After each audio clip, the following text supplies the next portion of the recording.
Nityanandam, with all auspicious blessings and grace of my Guru, His Holiness Paramahamsa Nityananda Swamiji, I welcome you all again to this YouTube video. I just want to share one thing before I continue into this video. Guru Bhakti.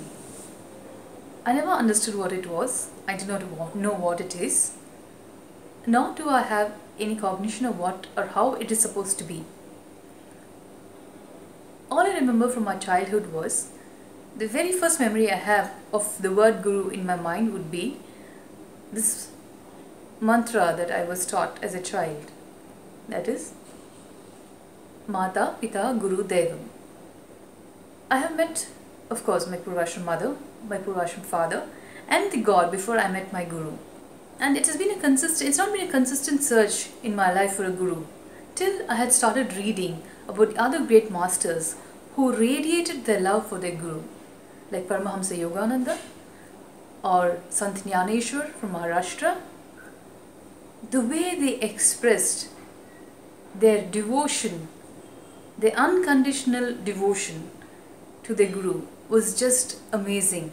And the way they yearned, it was a yearning that they so beautifully expressed in their books, their writings, their life, to be around the Guru. So that was my first understanding. I'm not going to say an understanding. I probably comprehended what a Guru-disciple relationship was.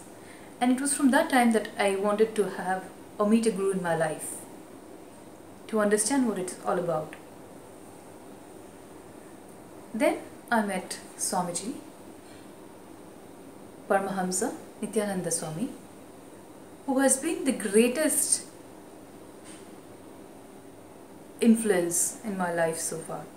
I am sure he will be forever, not only now, but in my future, till the end of my life, and if I have any future births. One thing I learned from Swamiji is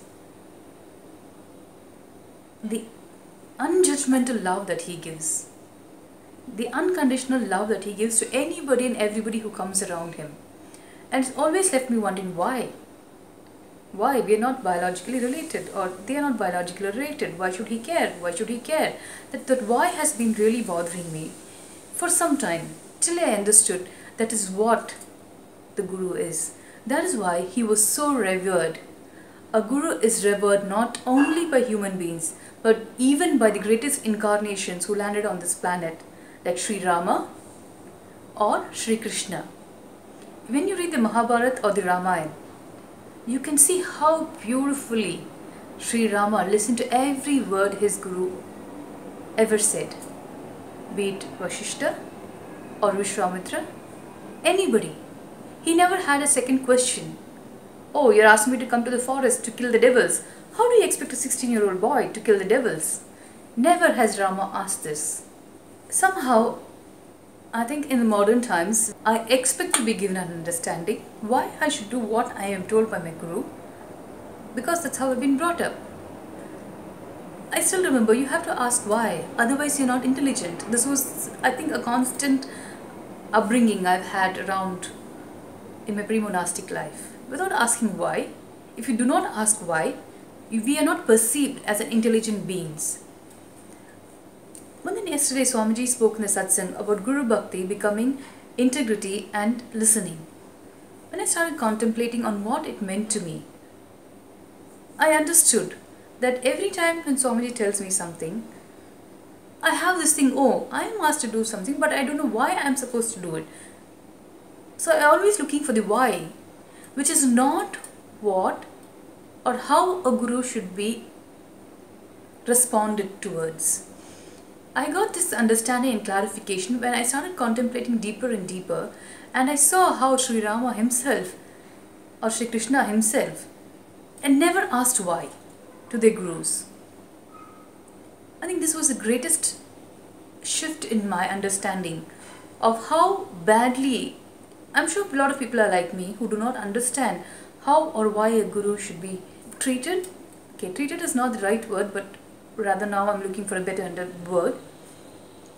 Should be looked upon, should be responded to.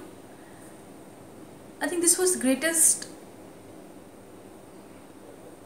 shift in my own thinking that you never ask why to a guru just because we trust him to do what is best for me. When I am saying I trust him, then why will I ask him, why are you asking me to do this?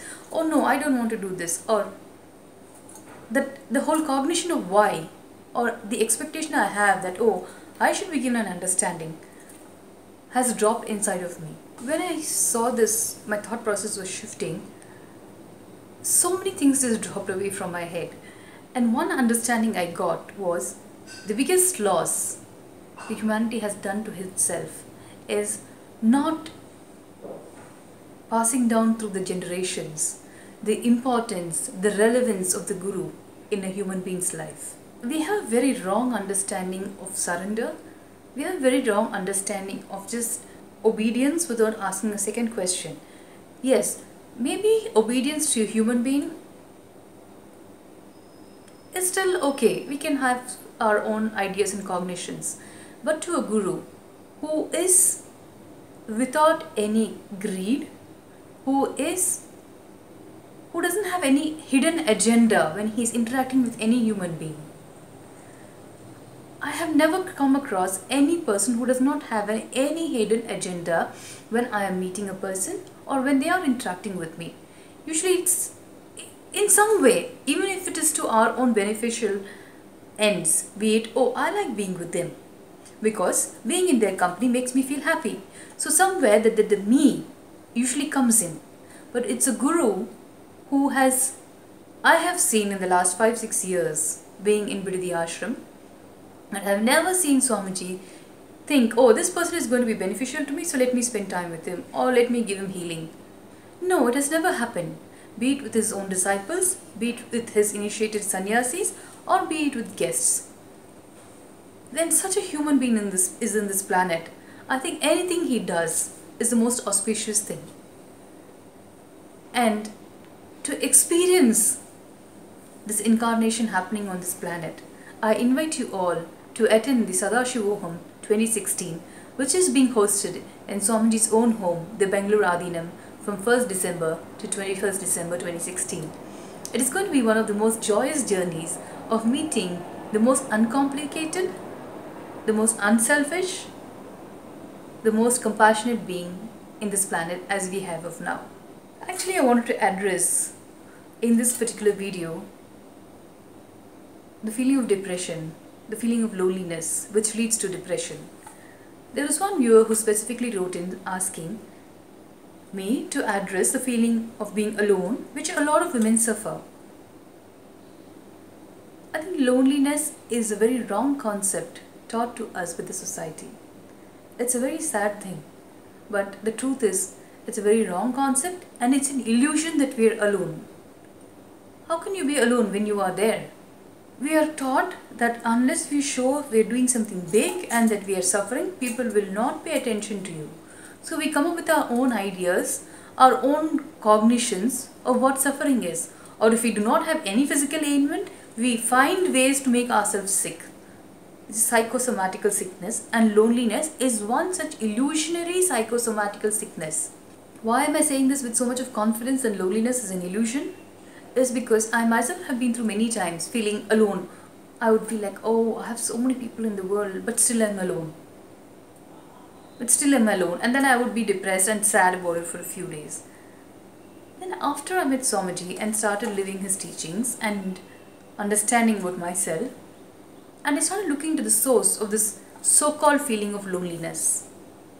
The more deeper I went into, I found out there is no reason. Where did this loneliness, the thought of loneliness radiate inside me? Where did this thought of loneliness become a cognition inside me where even if I'm with 100 people, I feel alone? I felt that was rather silly.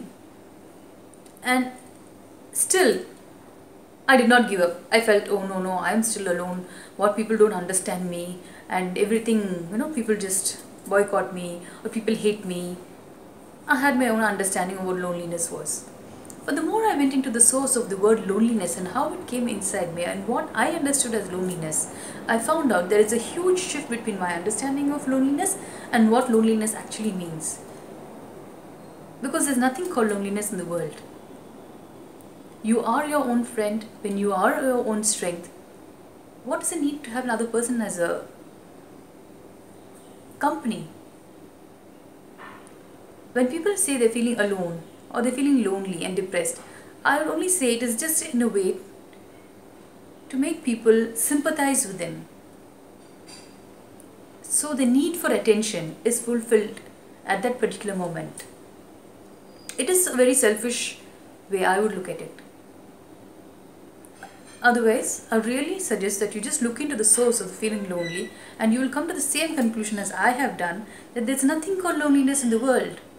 If you want to be with people, then you go out, step out, meet people, make friends, have fun. Have fun in the way you understand it at the moment. That's all. Life is very simple. Then where does the suffering of loneliness come in? Where does suffering of depression come in? Please look into this. And also, I would like you to do the completion process as taught by Swamiji in his satsang, August 3rd, 2013, where he clearly walks people through the completion techniques.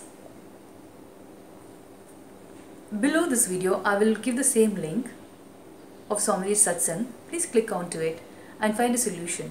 If you have any further questions, please write into me, and please do subscribe to my videos if you really like them. Thank you. Nithyanandam.